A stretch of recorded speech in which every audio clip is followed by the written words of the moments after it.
नमस्कार, दिन भर की हाइलाइट्स को लेकर हाजिर है सुजस आवाज राजस्थान।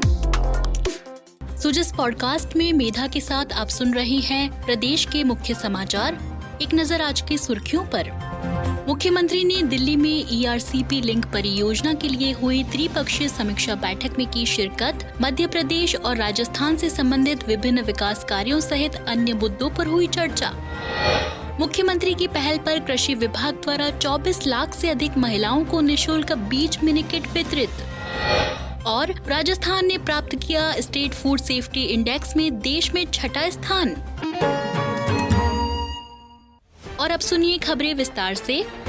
मुख्यमंत्री भजनलाल शर्मा की उपस्थिति में नई दिल्ली स्थित जल शक्ति मंत्रालय में राजस्थान, मध्य प्रदेश और केंद्र सरकार के बीच पूर्वी राजस्थान नहर परियोजना ERCP, Parvati Kali Sindh Chambal ERCP link परियोजना के संबंध में त्रिपक्षीय समीक्षा बैठक आयोजित की गई। बैठक में केंद्रीय जल शक्ति मंत्री CR पाटिल और मध्य प्रदेश के मुख्यमंत्री डॉक्टर मोहन यादव सहित केंद्र और राज्य सरकारों के वरिष्ठ अधिकारी उपस्थित थे। मुख्यमंत्री भजनलाल शर्मा ने बताया कि पार्वती काली सिंध चंबल ERCP लिंक परियोजना पर हुई समीक्षा बैठक में केंद्रीय जल शक्ति मंत्रालय के सहयोग से दोनों राज्यों के बीच लंबित विवादों का निवारण कर लिया गया है। शीघ्र ही इस परियोजना का मेमोरेंडम ऑफ एग्रीमेंट MOA अनुबंध होने वाला है। दोनों राज्यों की जनता के हित में मध्य प्रदेश और राजस्थान की सरकारें मिलकर काम कर रही हैं। उन्होंने बताया कि इसी दिशा में दोनों राज्यों में पार्वती काली सिंध चंबल ERCP लिंक परियोजना पर बड़े पैमाने पर काम किया जा रहा है और शीघ्र ही इसके परिणाम दिखेंगे। उन्होंने कहा कि बैठक में मध्य प्रदेश और राजस्थान से संबंधित विभिन्न विकास कार्यों, जल संसाधन प्रबंधन, सीमावर्ती क्षेत्रों में जल वितरण व्यवस्था और दोनों राज्यों के मध्य जल संबंधी मुद्दों पर भी गहन विचार विमर्श किया गया। राजस्थान में जल संग्रहण के लिए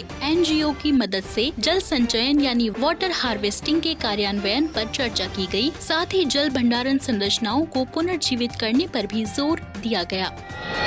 मुख्यमंत्री भजनलाल शर्मा ने महात्मा गांधी के मूल्यों, सिद्धांतों और संघर्ष को प्रदर्शित करने वाली सेंट्रल पार्क स्थित गांधी दर्शन म्यूजियम यानी गांधी वाटिका के बेहतर संचालन के लिए महत्वपूर्ण निर्णय लिया है। मुख्यमंत्री श्री शर्मा के निर्देश पर महात्मा गांधी जयंती 2 अक्टूबर से पर्यटन, कला और संस्कृति विभाग की ओर से गांधी वाटिका का संचालन किया जाएगा। इस निर्णय के माध्यम से पुरातत्व और संग्रहालय के साथ ही पर्यटन विभाग के विशेषज्ञों की सेवाएं भी ली जा सकेंगी, जिससे वाटिका का उत्कृष्ट प्रबंधन सुनिश्चित हो सकेगा। मुख्यमंत्री श्री शर्मा ने गांधी वाटिका के बेहतर संचालन के उद्देश्य की पूर्ति के लिए एक समिति के गठन के लिए भी निर्देश दिए हैं। ये समिति नियमित रूप से वाटिका के संचालन के अतिरिक्त गांधी जी के मूल्यों के प्रचार प्रसार पर सुझाव भी देगी। पर्यटन, कला और संस्कृति विभाग के शासन सचिव रवि जैन ने बताया कि विभाग द्वारा डिजिटल और नवीन तकनीक के माध्यम से महात्मा गांधी की जीवन यात्रा को प्रदर्शित किया जाएगा।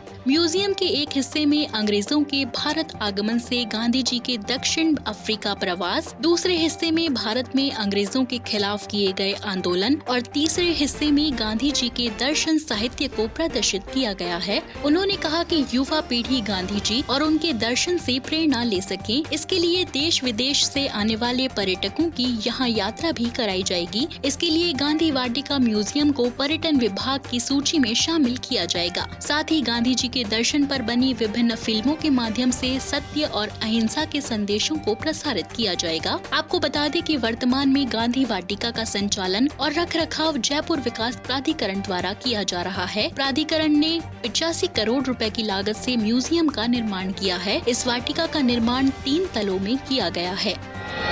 मुख्यमंत्री भजनलाल शर्मा ने परमवीर चक्र विजेता सूबेदार जोगिंदर सिंह की जयंती पर उन्हें स्मरण करते हुए सोशल मीडिया पर लिखा, वर्ष 1962 भारत चीन युद्ध में महान पराक्रम दिखाने वाले परमवीर चक्र विजेता सूबेदार जोगिंदर सिंह की जयंती पर उन्हें शत शत नमन। आपकी वीर गाथा सदैव हमें मां भारती की सेवा के लिए प्रेरित करती रहेगी। प्रदेश ने स्टेट फूड सेफ्टी इंडेक्स में 100 में से 54.75 अंक प्राप्त कर संपूर्ण देश में छठा स्थान प्राप्त किया है, जो राजस्थान की अब तक की सर्वोच्च उपलब्धि है। राज्य सरकार द्वारा रैंकिंग के लिए तय किए गए विभिन्न पैरामीटर्स में सुधार के लिए लगातार गंभीरता से प्रयास किए जा रहे हैं। इसके अलावा सुरक्षा विभाग द्वारा भी पूरे राज्य में पिछले 7 और 8 अगस्त को विशेष निरीक्षण अभियान चलाया गया, जिसमें 2284 खाद्य कारोबारियों को इम्प्रूवमेंट नोटिस जारी किए गए। विभाग की इस गतिविधि को world book of records London में वर्ल्ड रिकॉर्ड के रूप में दर्ज किया गया।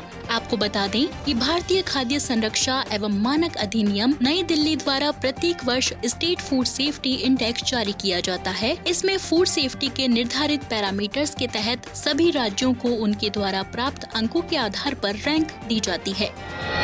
कृषि के क्षेत्र में महिलाएं बुवाई से लेकर कटाई तक अहम भूमिका निभाती हैं। इसी क्षेत्र में महिलाओं को सशक्त और आत्मनिर्भर बनाने के लिए मुख्यमंत्री भजनलाल शर्मा की पहल पर कृषि विभाग द्वारा महिलाओं को मूंग, मोठ, ज्वार, मक्का और बाजरा फसलों के निःशुल्क बीज मिनीकिट वितरित किए गए हैं, जिससे न केवल कृषि में महिलाओं की भागीदारी सुनिश्चित होगी, बल्कि राज्य और देश की अर्थव्यवस्था में भी अहम योगदान बढ़ेगा। कृषि आयुक्त चिन्मयी गोपाल ने बताया कि राज्य सरकार द्वारा बजट घोषणा 2024-25 के अंतर्गत कृषि विभाग द्वारा खरीफ 2024 में कुल 24,58,000 महिला किसानों को निःशुल्क बीज की मिनी किट का वितरण किया जा चुका है। इसमें मूंग की 4 किलो की 4 लाख, मोठ की 4 किलोग्राम की 1 लाख, ज्वार की 4 किलोग्राम की 89,000, मक्का की 5 किलोग्राम की 10,79,000, बाजरा की 1.5 किलोग्राम की 7,90,000 बीज की मिनी किट महिला किसानों को निःशुल्क वितरित की गई है। दौसा जिले के ग्राम सलेमपुरा निवासी गीता देवी ने मुख्यमंत्री भजनलाल शर्मा का आभार जताते हुए बताया कि उन्हें राज्य सरकार द्वारा बाजरे का 1.5 किलोग्राम के बीज की निःशुल्क बीज किट दी गई है। उन्होंने बताया कि यह बीज उच्च गुणवत्ता वाले हैं, जिसकी उन्होंने 1 बीघा में बुवाई की है। वहीं चक चांदपुरा ग्राम निवासी गोविंदी देवी ने भी निःशुल्क बीज किट के लिए मुख्यमंत्री भजनलाल शर्मा का आभार व्यक्त किया। उन्होंने कहा कि इससे पहले बाजार से बीज खरीदने पर खेत में इतनी अच्छी फसल नहीं हो पाती थी, जिससे खेत खाली से दिखते थे। वे कहती हैं कि बीज किट के उन्नत किस्म के बीजों के कारण खेत में फसल की अच्छी वृद्धि हुई है और उन्हें पूरी उम्मीद है कि इस बार पैदावार पहले से ज्यादा होगी। महंगाई से आमजन को राहत देने के लिए राज्य में उपभोक्ताओं को रियायती दर पर प्याज उपलब्ध कराए जाएंगे। खाद्य एवं नागरिक आपूर्ति मंत्री सुमित गोदारा और सहकारिता राज्य मंत्री स्वतंत्र प्रभार गौतम कुमार दत्त ने बुधवार को इस व्यवस्था का शुभारंभ किया। उन्होंने नेहरू सहकार भवन में 10 वैन को हरी झंडी दिखाकर रवाना किया। खाद्य एवं नागरिक आपूर्ति मंत्री ने इस अवसर पर कहा कि केंद्र और राज्य सरकार आमजन को महंगाई से राहत देने के लिए निरंतर प्रयास कर रही है। इसी क्रम में खाद्य एवं नागरिक आपूर्ति विभाग की ओर से प्राइस स्टेबलाइजेशन फंड PSF योजना के अंतर्गत और भारतीय राष्ट्रीय उपभोक्ता संघ NCCF के माध्यम से उपभोक्ताओं को महज 35 रुपए प्रति किलोग्राम की दर से प्याज उपलब्ध कराए जा रहे हैं। उन्होंने कहा कि राज्य सरकार उपभोक्ताओं को राहत के साथ ही किसानों को भी उनकी उपज के अच्छे दाम मिले, इस पर फोकस कर रही है। आपको बता दें कि वैन जयपुर के 22 गोदाम सर्किल, उद्योग भवन, श्यामनगर मेट्रो स्टेशन, शिप्रापथ, परमहंस मार्ग, मानसरोवर, मध्य मार्ग, सिटी पार्क के पास मानसरोवर, सांगानेर पुलिस थाने के पास मालपुरा गेट, जगतपुरा रेलवे फाटक के पास, सीकर रोड, वैशाली नगर आम्रपाली सर्किल, जोटवाड़ा शालीमार सर्किल, नेताजी की चक्की के पास उपलब्ध रही। चिकित्सा एवं स्वास्थ्य मंत्री गजेंद्र सिंह खीवसर ने कहा कि आमजन को बेहतरीन चिकित्सा सुविधाएं सुगमता पूर्वक उपलब्ध कराने के लिए राज्य सरकार प्रतिबद्ध है। इसी कड़ी में दिसंबर 2024 से सवाई मानसिंह अस्पताल परिसर में निर्माणाधीन इंस्टीट्यूशन ऑफ कार्डियोवैस्कुलर साइंसेज का संचालन प्रारंभ किया जाएगा। चिकित्सा मंत्री ने इंस्टीट्यूट ऑफ कार्डियोवैस्कुलर साइंसेज के निर्माणाधीन भवन का अवलोकन किया। उन्होंने भवन में चल रहे निर्माण कार्यों का गहन निरीक्षण किया और निर्माण कार्यों को जल्द से जल्द पूरा कर फिनिशिंग वर्क नवंबर माह तक पूरा करने के निर्देश दिए। श्री खीवसर ने अधिकारियों को निर्देश दिए कि सिविल कार्यों के साथ साथ इंस्टीट्यूशन में स्थापित किए जाने वाले उपकरणों और जांच मशीनों की खरीद और स्थापना की कार्रवाई भी शीघ्र की जाए। उन्होंने टाइमलाइन निर्धारित कर यह कार्रवाई पूरी करने के लिए निर्देश दिए। श्री खीवसर ने कहा कि सभी कार्य गुणवत्ता से हों, यहाँ स्थापित की जाने वाली मशीनें और उपकरण विश्व स्तरीय हों, साथ ही भवन को अत्याधुनिक सुविधा से लैस किया जाए। उन्होंने यहाँ सुरक्षा और साफ सफाई में भी माकूल प्रबंध सुनिश्चित करने के निर्देश दिए। तो आज के सुजस पॉडकास्ट में इतना ही। कल फिर होगी आपसे मुलाकात। तब तक मेधा को दीजिए इजाजत। नमस्कार।